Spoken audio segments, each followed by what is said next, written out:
నమస్తే అండి. భగవద్గీత 62, 63వ శ్లోకాలు. ఇంద్రియార్థములను ధ్యానము చేయడం వలన వాటి పట్ల మానవుడికి ఆసక్తి కలుగును. ఈ ఆసక్తి వలన కామము జనించడం జరుగుతుంది. ఈ కామము వలన క్రోధము ఉద్భవిస్తుంది.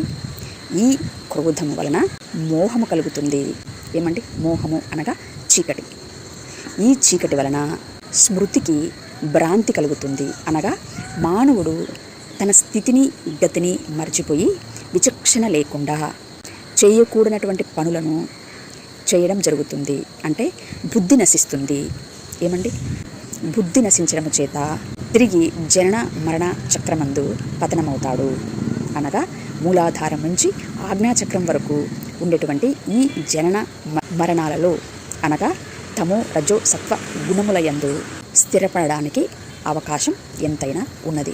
కనుక ఇంద్రియార్థములను అనగా లోకమును గురించి ధ్యానము చేయక, ఓ మానవ, లోకమును జయించినటువంటి పురాణ పురుషుడు ఎవడు? ఏమండి?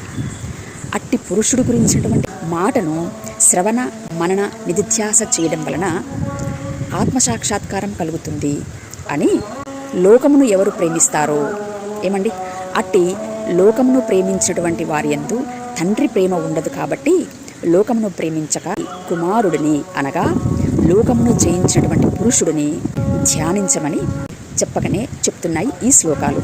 సత్యాన్ని అన్వేషించేటువంటి వారు ఈ మాటలను నిదానముగా పరిశీలన చేయగలరు. Thank you. నమస్తే.